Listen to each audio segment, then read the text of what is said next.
नमस्कार दोस्तों, स्वागत है आपका फिर से एक नए वीडियो में।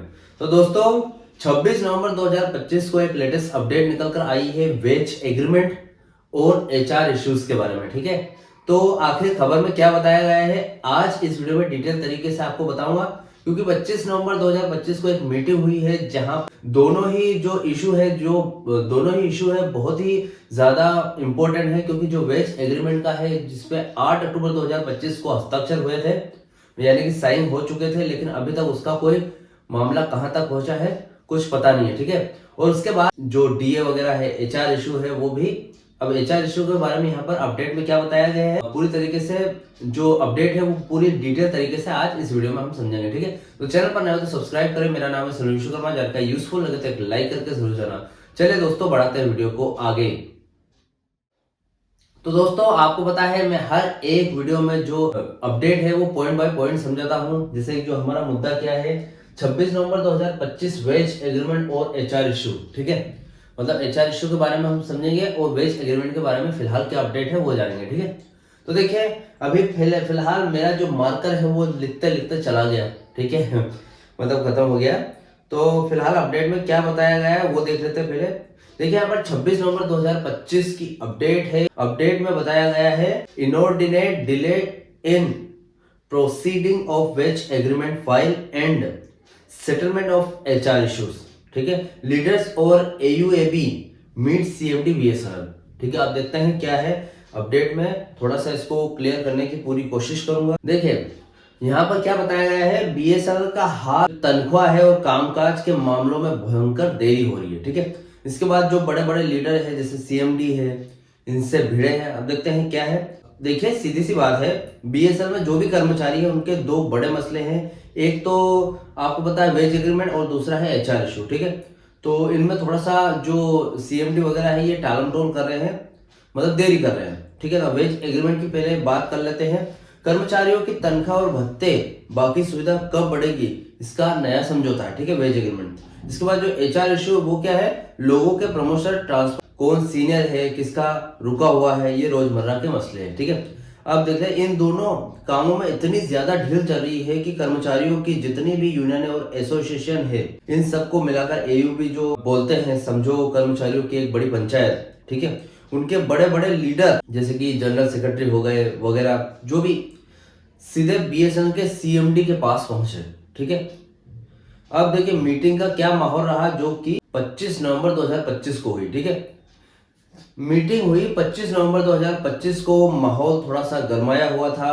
सीएमडी साहब के साथ एचआर वाले जो डायरेक्टर साहब है, जो पीजीएम है, वो भी बैठे हैं। ठीक है, अब देखिए यहाँ पर पहला इशू छिड़ा। सबसे पहला इशू को बताया गया वहां पर तनख्वाह का रुका हुआ मामला, यानी कि वेज एग्रीमेंट। अब देखिए यहाँ पर लीडरों की शिकायत है, कुछ गुस्सा है। सबसे पहले कन्वीनर अनिमेश चंद मित्रा जो कि इन सबकी तरफ से शुरू करते हैं, ने सीएमडी को साफ साफ कहा है कि आपकी एडमिनिस्ट्रेशन यानी कि जो व्यवस्था है बिल्कुल लापरवाह हो गई है। ठीक है, कर्मचारियों की नई तनख्वाह वाला जो प्रस्ताव है यानी कि वेज रिवीजन है, उसे मैनेजमेंट कमेटी जो कि एमसी है, जो कंपनी के सारे बड़े फैसले लेती है, के सामने रखने में इतनी देरी क्यों कर रही है। ये क्या मजाक चल रहा है। ठीक है, मतलब काफी देखा जाए तो कितना टाइम हो गया। ठीक है, मतलब 50 दिन पूरे हो चुके होंगे उस बात को। 8 अक्टूबर 2025 को जो वेज रिवीजन पर हस्ताक्षर हुए थे, बहुत टाइम हो गया उस बात को। देखा जाए तो 8 नवंबर भी निकल चुका है और काफी अभी तारीख जो अभी 29 नवंबर हो चुका है। ठीक है, मतलब 50 दिन पूरे हो चुके हैं, लेकिन अभी तक कोई फैसला नहीं लिया गया है वेज एग्रीमेंट से रिलेटेड, थर्ड पीआरसी से रिलेटेड। ठीक है, अब देखिए बाकी सारे जनरल सेक्रेटरी और नेता भी इस पर बोले कि हाँ ये जानबूझकर टाइम खराब करने वाला तरीका है। ठीक है, हमें बिल्कुल अच्छा नहीं लग रहा। अब इसको देखिए, कर्मचारियों को लग रहा है कि बीएसएनएल जानबूझकर ये डील अटका रही है, क्योंकि जब तक ये पास नहीं होता तब तक उनकी तनख्वाह नहीं बढ़ेगी। ये उनकी रोजी रोटी का सवाल है, इसलिए गुस्सा बहुत ज्यादा था। ये तो हो गया बीएसएनएल ईयू की तरफ से। ठीक है, बीएसएनएल ईयू के जितने भी लीडर्स हैं उनकी तरफ से बात रख दी गई है। अब देखते हैं यहाँ पर सीएमडी का क्या जवाब है। ठीक है, कहां पर बात अटकी हुई है। ठीक है, सीएमडी साहब ने बात सुनी और भरोसा यानी कि गारंटी दिया, आश्वासन दिया है। उन्होंने बताया कि असल में फाइनेंस, पैसे वाला विभाग जो भी इनकम टैक्स वगैरह जो फाइनेंस होता है, कुछ आपत्तियां उठा रहा है। अब कैसी आपत्तियां हैं, यानी पैसे वाले कह रहे हैं कि अभी नहीं हो पाएगा या इसमें ये कमी है। ठीक है, अब क्या कमी वो देख रहे थे। सीएमडी ने वादा किया है कि फाइनेंस की आपत्तियों को जल्दी से जल्दी खत्म करवाएंगे। अगली एमसी मीटिंग में प्रपोजल को जरूर रखेंगे। तो भैया इस मीटिंग में तो वेज रिवीजन का कुछ नहीं हो पाया है ना, देखा जाए तो। अब देखिए यहाँ पर दूसरा मुद्दा क्या है, जो कि एचआर इशू है, रोजमर्रा के जो भी छोटे बड़े एचआर मसले। देखिए यहाँ पर दो तरीके से, एक तो लीडर ने फटकार लगाई है किसको, तमिलनाडु और चेन्नई के जिक्र को लेकर।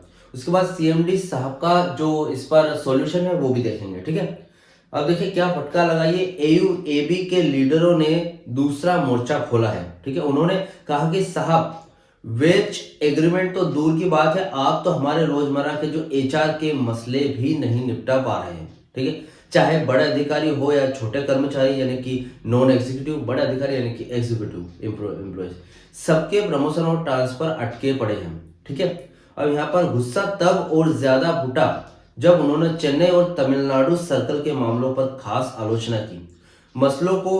अब यहाँ उन्होंने कहा कि इन जगहों पर मैनेजमेंट जिस तरीके से मसलों को निपटा रहा है वो बिल्कुल गलत है। इसका मतलब यह है कि कुछ इलाकों में मैनेजमेंट और कर्मचारियों के बीच बहुत ही ज्यादा खींचतान चल रहा है। ठीक है, तो मतलब एचआर के बहुत सारे ऐसे मामले हैं वो भी नहीं सुलझ रहे, मतलब यानी कि थर्ड पीआर से तो लागू हो ही नहीं रहे, लेकिन छोटे मोटे जो मामले हैं वो भी नहीं सुलझा पा रही है मैनेजमेंट। अब देखिए इस पर सीएमडी साहब का क्या कहना है वो देख लेते हैं। ठीक है, सीएमडी साहब ने कुछ समाधान निकाला है। सीएमडी साहब ने यहाँ पर भी बात मानी है। उन्होंने कहा कि ठीक है भाई, हम इस काम को अब व्यवस्थित यानी कि सिस्टमेटिक तरीके से करेंगे। उन्होंने कहा कि एक अलग से लिस्ट बनाई जाएगी जिसमें सभी जरूरी एचआर मामलों को लिखा जाएगा, फिर मैनेजमेंट में बैठकर बात करेगा यानी नेगोशिएट, और इन मसलों को सुलझाने के लिए कदम उठाएंगे। ठीक है, अब लास्ट में असर क्या होगा इन सब चीजों का वो देख लेते हैं। ठीक है, ये मीटिंग एक तरह से चेतावनी थी, यानी कि एयूएबी ने, जो कि बीएसएनएल ईयू के संगठन में जितने भी वहां पर थे, ठीक है, ने सीएमडी साहब को बता दिया कि कर्मचारी बहुत ज्यादा परेशान है। सीएमडी साहब ने वादे तो कर दिए हैं, लेकिन असल बात यह है कि अब काम शुरू होना चाहिए। ठीक है, अगर अगली एमसी मीटिंग में तनख्वाह का मामला नहीं आया तो फिर से हंगामा होगा। अगर एचआर मसलों की लिस्ट बनी और उन पर काम नहीं हुआ तो कर्मचारी और भी ज्यादा नाराज हो जाएंगे। ठीक है, तो असली बात यह है कि सीएमडी साहब ने अभी बस जुबान दी है, बस देखना यह है कि उनकी जुबान कितनी जल्दी काम में बदलती है। ठीक है, तो फिलहाल ये अपडेट थी 26 नवंबर 2025 की, जो कि 25 नवंबर 2025 को एक मीटिंग हुई थी जिसमें क्या क्या बताया गया, बीएसएनएल ईयू ने वेज एग्रीमेंट से रिलेटेड क्या किया, उसके बाद जो एचआर इशू उन पर क्या मामला था, पूरी जानकारी आज इस वीडियो में मैंने आपको बता दी है। तो फिलहाल इस जानकारी से रिलेटेड कोई भी डाउट क्वेश्चन वगैरह आप मुझे कमेंट बॉक्स में कमेंट कर सकते हैं। वीडियो अच्छा लगा तो वीडियो को लाइक कमेंट से जरूर करें। मिलते हैं दोस्तों नेक्स्ट वीडियो में। सी यू सून।